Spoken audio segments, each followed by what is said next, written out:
Okay, so today we're on Pei 85. We're starting at the Mishnah, which is in the center of the page. Now, this Mishnah looks very, very familiar because we had almost the same Mishnah before, just regarding another case. We're going to be talking about shchitas that are not. Let's see what the word is.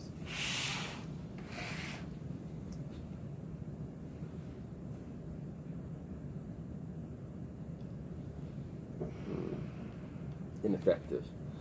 Shchitas that are ineffective for eating. And before we were talking about shchitas that are ineffective for eating, how does that apply to Oisev Espanoi, shechting the mother and the child in the same day? But the shchita wasn't effective because it was a treifa. Now we're going to learn shchitas that were ineffective regarding covering the blood. Do I have to cover the blood of a animal that had a shchita that wasn't effective? Okay, so the Mishnah, we go through some cases here of shchitas that are ineffective. Hasheichet v'nim treifa. Someone slaughters, and afterwards he checks the inside of the animal, the lungs or the stomachs. He sees there's a problem here. It's not kosher. Or someone shechs for an idol. It's a big problem. He shechted, but he can't eat it. Chullin Daf. Interesting. He takes a mundane animal and he slaughters it in the temple. Also, you're not allowed to eat it. Or he takes a sacrifice, which could be eaten if it's slaughtered properly, and he slaughters it outside the temple. Let's say there's a wild animal or a bird that are meant to be killed. And the reason why they're meant to be killed is because a sin was committed with them. It's possible to learn that it means a chaya and a oif, that maybe they killed a man. But the Rashi's interpretation is that someone sinned with it sexually, and so therefore it needs to be killed. Rabbi Mechayev. Rabbi Meir says that you need to cover the blood of these animals. And the sages say that it's exempt. It's an ineffective shchita and it's exempt from slaughter. If you do look back at the Mishnah before, which was on Pei Aleph, it says Hasheichet v'nim treifa, Sheichet l'avei zara, Sheichet paras chatas. We had some other cases there. We said Reb Shimon paiter v'chachamim mechayvim. Reb Shimon says it's exempt, and the chachamim say that you're chayiv. Over here we say Reb Meir mechayv v'chachamim paitrim. So just in short, without confusing with names, we know Reb Shimon's opinion that shchita sheina ru'ya is not considered a shchita. An ineffective shchita is not counted. And Reb Meir holds a shchita ru'ya is counted. A shchita sheina ru'ya is counted. Reb Meir says it's a shchita nevertheless. So it's basically a machlekes Reb Shimon and Reb Meir. Reb Shimon and Reb Meir are colleagues. They're students of Rabbi Akiva, Reb Meir, and Reb Shimon. They're colleagues, and they're arguing about a shchita that was ineffective. Now, if we quote Reb Shimon by name, or if we put him as the sages, is very significant. If we quote Reb Meir by name, or if we would just leave him as the sages say, leave Reb Meir's opinion like the unanimous opinion, or anonymous opinion rather, because Reb Shimon argues, that's going to be significant. Okay. Hasheichet b'nesnav l'biyadi. Let's say someone shechts, and it comes out that it's a nevela. It wasn't a good shchita at all. V'haneicher, he pierces or strangles or other types of killing. V'ma'akar, he pulls out the pipes. Pater melachasis is exempt from covering the blood. Okay, that's the Mishnah. In all of these cases? No. Not just the last few. But the last few cases, there's no machlekes. In the first cases, there's a machlekes Reb Meir and the Chachamim, because that was a valid shchita. That was a valid shchita, but was an ineffective shchita. So a defective shchita on an animal that would otherwise be kosher makes it now an avela. Is that it? And a shchita that no, a nevela is only if the shchita is messed up. Yeah, a defective shchita. Defective shchita, right? Okay. Amar Reb Chia bar Rava, Amar Reb Yochanan. This is very important that you look at this, because I have over here Rabbi bar Abba is a student of Rabbi Yochanan. Okay, now don't get confused with Rabbi is a student of Rabbi Danasi. He's going to show up later today. Rabbi, the student of Rabbi Danasi, is right up here. This is Rabbi bar Abba. The reason why it's very confusing is because his name happens to be Rabbi bar Abba as well. He's not called Rabbi bar Abba. He's called just Rabbi. And he's called Rabbi bar Abba. He's a student of Rabbi Yochanan. So Rabbi bar Abba was one of the great students of Rabbi Yochanan. The Gemara tells us he reviewed Rabbi Yochanan's teachings every 30 days. It was very accurate. He says, Ra Rebbe Dvarav Shel Reb Meir Bais Espenai, B'shana B'lashon Chachamim. This piece of Gemara here is very enlightening, because it tells us the process that Rebbe used in attributing the teachings to which sages. Because Rebbe is Rabbi Yehuda Hanassi, the editor of the Mishnah. He takes earlier statements and he collects them and he organizes the Mishnayos. But sometimes he leaves it anonymous. Sometimes he just says the sages say. He doesn't say who they are. Sometimes he puts names to them, individual names. So when it came to the previous Mishnah, it says Reb Shimon says that it's exempt from Eisav Espenai, and the Chachamim say that it's Chayev for Eisav Espenai. When it comes to our Mishnah about covering the blood, Udu Reb Shimon Bekisei Adam, V'shana B'lashon Chachamim. Over here it says Reb Meir says you're Chayev to do Kisei Adam. The Chachamim say you're not Chayev to do Kisei Adam. Who's the Chachamim here? Reb Shimon. Who's the Chachamim back in the other Mishnah? Reb Meir. So why doesn't, in both Mishnayos, why doesn't he say Reb Shimon and Reb Meir, and over here say Reb Shimon and Reb Meir? The reason is because over there he accepted Reb Meir's opinion to be the halacha. So he just said, he called it the sages say. Over here he accepts Reb Shimon's opinion to be the halacha. So he says the sages say. So he says Reb Meir argues over here with the sages, and over there he says Reb Shimon argues with the sages. And it's really Reb Meir or Reb Shimon, but he just calls it the sages because he wants the halacha to be like that. Okay, now we're going to go through what's the reason that over there he liked Reb Meir, and over here he likes Reb Shimon. It's the same argument. Is the ineffective shechita considered a shechita? Reb Shimon says it's not, Reb Meir says it is. And then there's two halachas that we're referring to. They're slaughtering the mother and child in the same day, and covering the blood. Does it apply to an ineffective shechita? The Gemara says, "My time of the Reb Meir, Bais Espenai." What's the reason for Reb Meir when it comes to Eisav Espenai, mother and child in the same day? That is forbidden. I'm Rabbi Shua ben Levi. Rabbi Shua ben Levi says, he's probably at the end of the Tanaim chart. He's down here, Rabbi Shua ben Levi. The Gemara Baba Kama tells us he's great in Agadata. Rabbi Shua ben Levi. He's quoted in Pirkei Avos. He says, Gamar, he learns Shchita mishchutei chutz. The verse that tells us that you're not allowed to slaughter outside the temple uses the word shchita. It says don't slaughter outside the temple. Now, slaughtering a sacrifice outside the temple is an ineffective shchita, and nevertheless it calls it shchita. So mahasam shchita shein royesh ma shchita, just like over there when you slaughter a sacrifice outside the temple, which was ineffective. It's worse, it's a prohibition. So, and it nevertheless it calls it shchita. Don't slaughter it outside the temple. So afhachanami shchita shein royesh ma shchita. So over here also, by Eisav Espenai, it's a shchita, and it's an ineffective shchita because it was a treifa or whatever reason, and nevertheless it's considered a shchita. You can't slaughter the mother and child in the same day. For Reb Shimon, my taima. So what's the reason for Reb Shimon?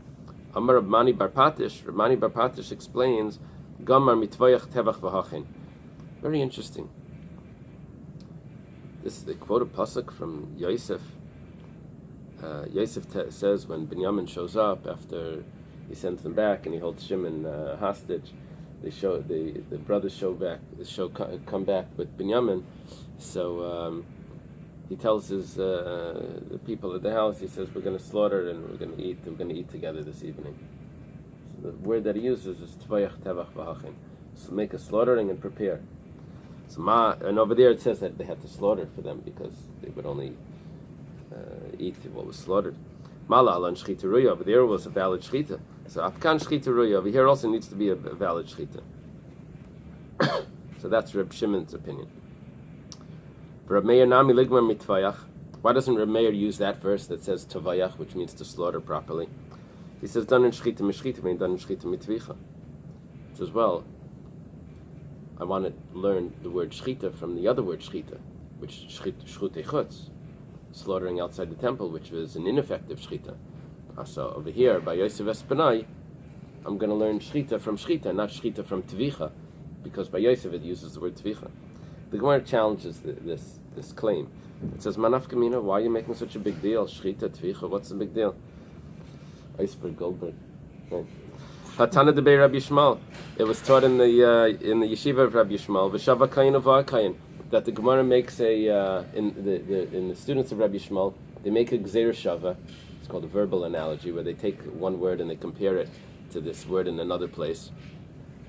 And over there, by tzaras, the word is not the same. It says the kayin returns, and it says the kayin comes, and it says, oh, it's the same halachas. Just when you v'shav is the same as uva. We make a gzeir shav, even though the word is different. So why is Reb Meir making a difference now that it says shchita and it says tvicha? The verbal analogies, the gzeir shavas, are used, even though we call it a verbal analogy, that it's the word, but we're actually referring to the context, to the meaning of it, not to the actual word. Because we see by tzaras, v'shava kayin, the kayin returns. We learn those halachas, what he has to do, he has to take out the stone and whatever. To uva kayin, to the kayin comes, even though one is v'shav and one is uva. It's a different word. So here too, shchita tvicha, but it's nevertheless considered a good. It's considered a good gzeir shava. Zui shiva, zui bi. It's the same thing. So the Gemara says, "Hani mili hechad leka dedamila." Granted, you can do that, like Rabbi Yishmael says, but that's only if you don't have something better. Over here we can learn shchita from shchita. Why are you going to learn shchita from tvicha? Aval ika dedamila, mi dedamila yalfinan. If there's something similar, then we learn from what's similar. What is similar? Shchutei chutz. It says not to slaughter a sacrifice outside the temple, and it says the word shchita there, and it's called shchita, even though it's outside the temple, and it's an ineffective shchita.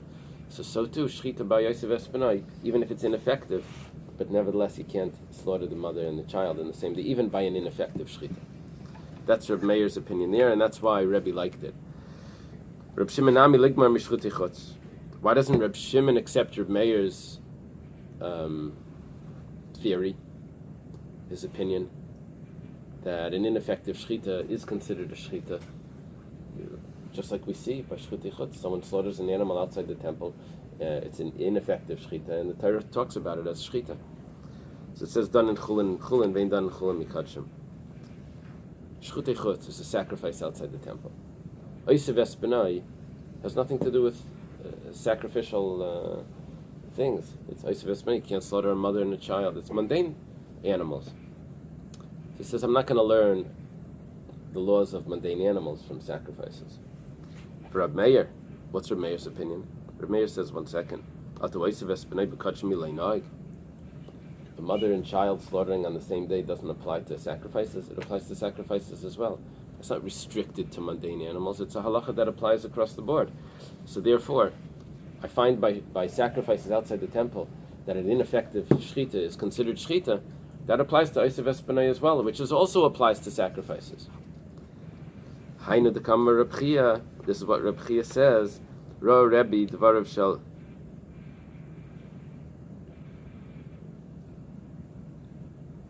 It's funny. It says Reb Chia. This is Reb Chia Barabba. Ro Rabbi dvarav shel Reb Meir Bais Espanai v'shana b'lashon chachamim.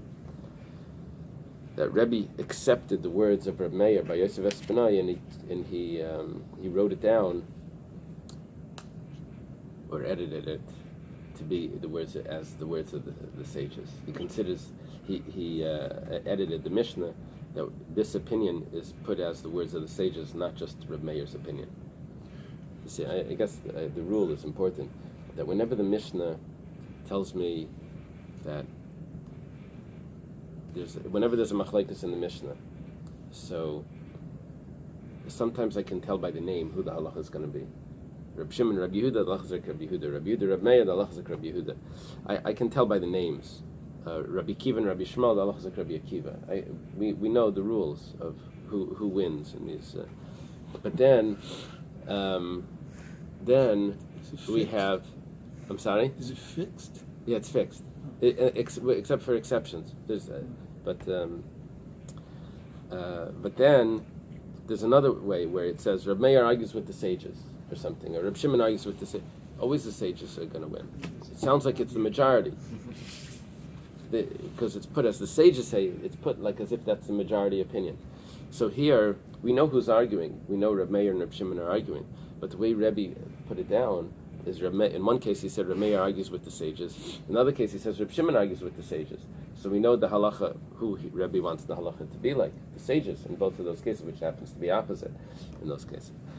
So he chose the halacha to be like Reb Meir by saying that it's the opinion of the sages by Yosef Espinai. My time with the Reb Meir b'Kisei Adam. Now we go to Kisei Adam, our Mishnah. Why by our Mishnah? It says Reb Meir says that in ineffective shchita you still have to cover the blood. Reb Shimon ben Lakish gamar shvicha mishchutei chutz. We learn from shchutei chutz. It says over there shafach, to pour the blood. It says or spilled is really he spilled blood. It says malal on shchita shein ruya. Someone slaughtered a sacrifice outside the temple. It's called shchutei chutz, slaughtered outside. And it says v'shafach. It says dam shafach, blood was spilled. And then it associates in the verse, he spilled his own blood because it's a severe punishment. So, but nevertheless, that's an ineffective shchita. But it's called shchita. So too, when it comes to covering the blood, it says the blood was spilled and cover it in dirt. So the spill, we're learning shvicha. Just like over there was ineffective shchita, and it uses the word shchita. So too over here, an ineffective shchita, which uses the word shafach, it says spill the blood, and by both cases, we'll learn that in ineffective shchita you have to cover the blood. Just like over there, shchita shein rosh me shchita, afkan shchita shein rosh me shchita. Reb Meir is a good analogy. It's a verbal analogy. Reb Shimon says asher yeyachal. Shimon says no. Go look at that verse that says you have to cover the blood. It says someone that would hunt a chaya v'oif asher yotzet tzeit chaya.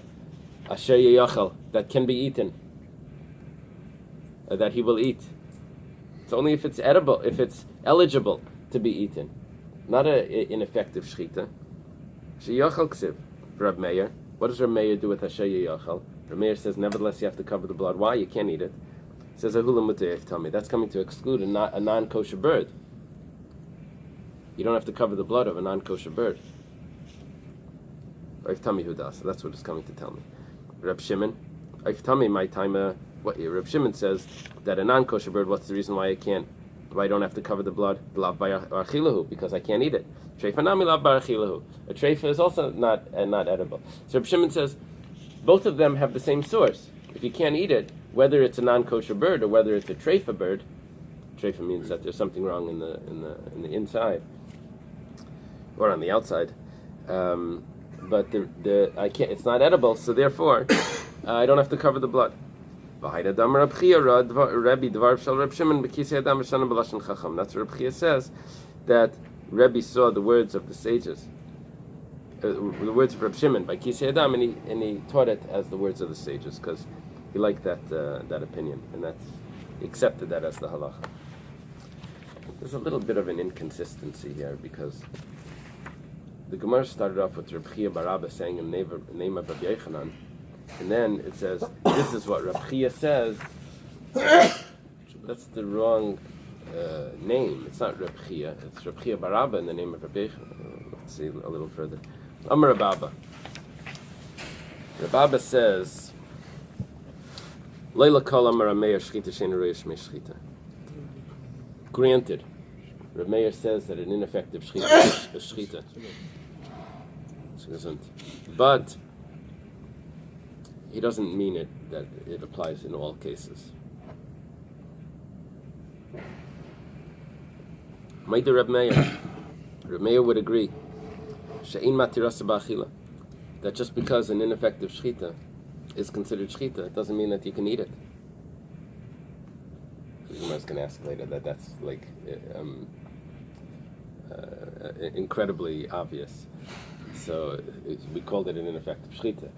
So anyway, we'll see soon. And Reb Shimon doesn't say this across the board, that an ineffective shchita is not a good shchita. Why? Because Reb Shimon agrees that it doesn't contaminate like an avela. He still considers it a shchita, even though it's ineffective, but it's not an avela. Okay, Amar Mar. Amar Mar is going back to a brisa. You see, here's our first example of Amar Mar not describing the words of Tanaim. So far, Amar Mar was always going back to re-examine a Mishnah or a Tana, a Mishnah or a Brisa. Here, I have a statement from Rabbi Abba, and the Gemara says Amar Mar, and it's going to go back to explain it. And Rabbi Abba is an Amayra, so that's why it's not 100% consistent. This rule, it's an exception. Which rule? That Amar Mar, the words Amar Mar are usually used in the Gemara to tell me that we're going to re-examine a Mishnah or a Brisa. And then there's another word, Gufa. Gufa is let's return to what was taught.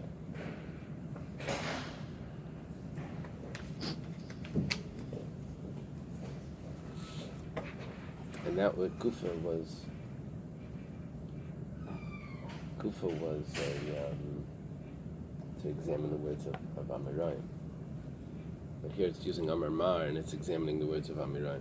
Anyway. Leila kol Amar Rab Meir shchita she'ein roish shchita.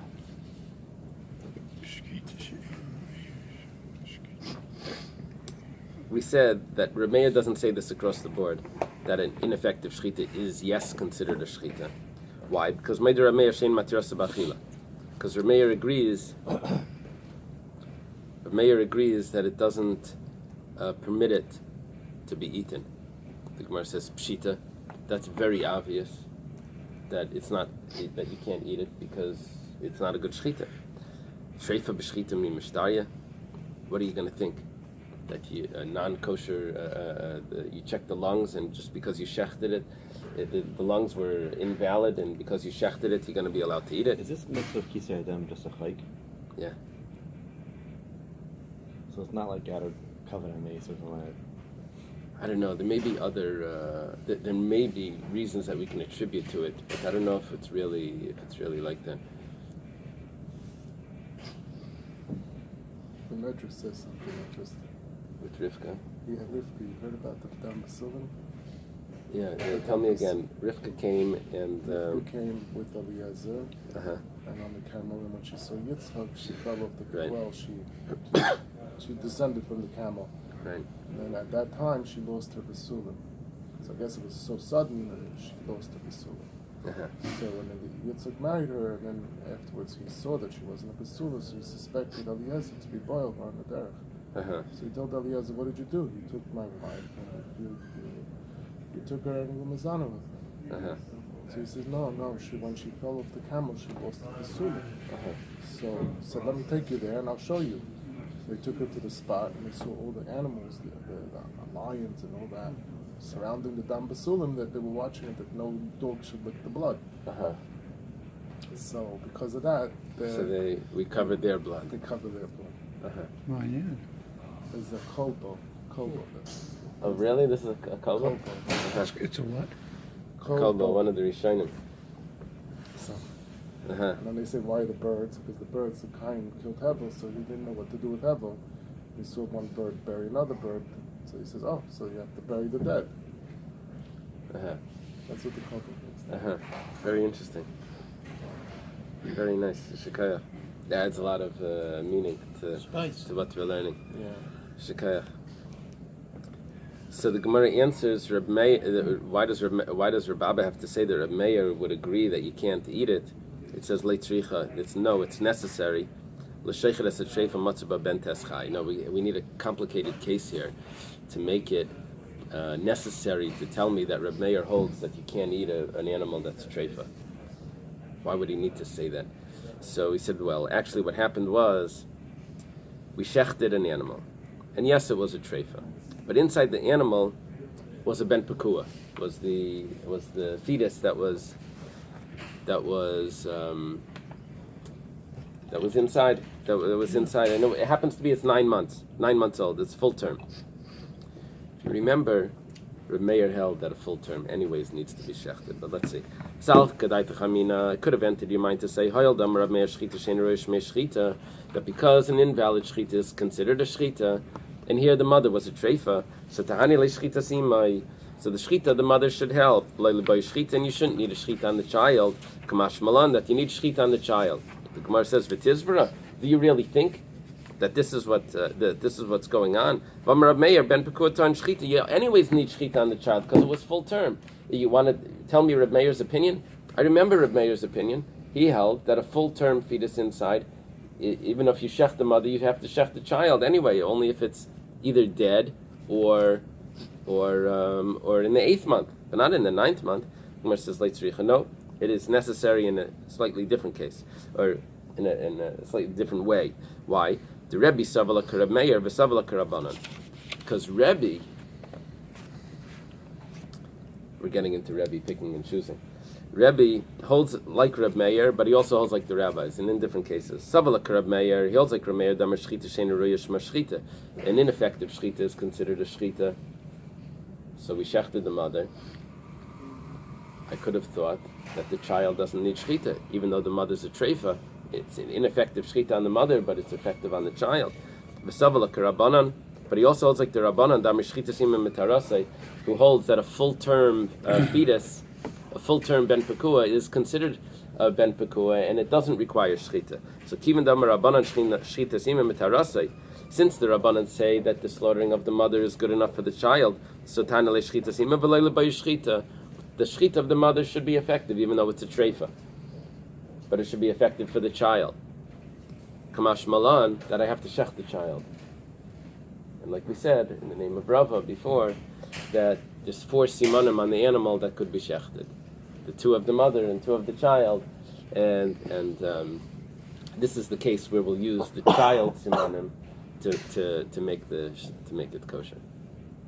Wait, so if they shechted the mother and the shechita was no good. Well, the shechita was good, but it's ineffective because they checked the lungs and the mother was a treifa. Right.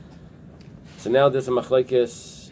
So now the child inside, our conclusion is that the child can still be shechted.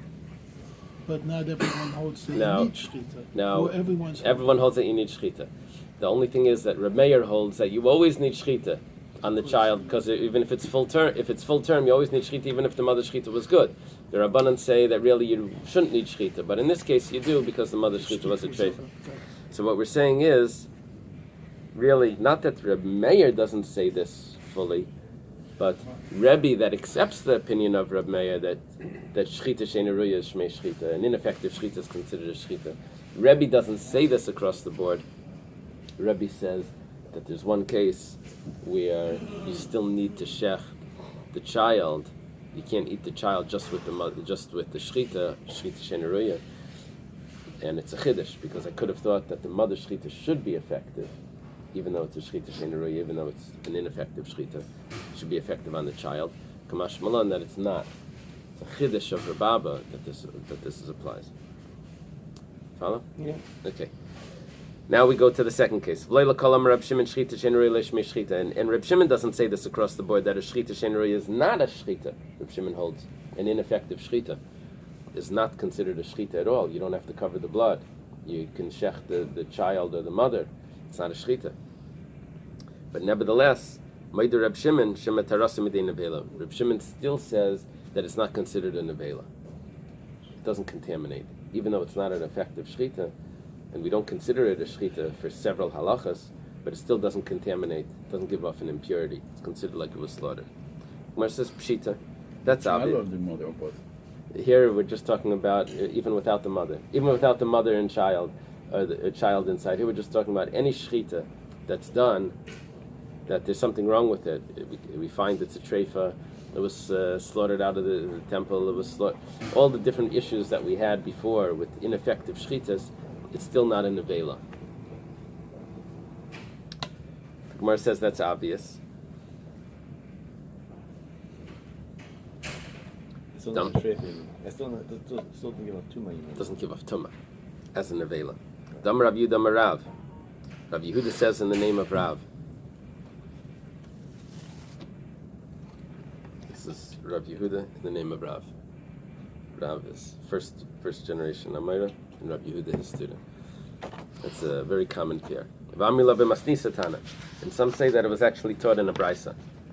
It's common for this to happen because Rav was so early, and some say not Rabbi Yochanan, but some say that Rav was actually considered a Tana.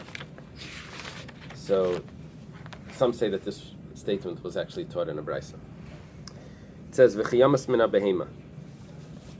If it will die from the animals, the kingdom. Mixas behema matama, mixas behema eina matama. Some animals give off impurity and some don't. Ve'ezu, which one doesn't? Zu treifa sheshachta.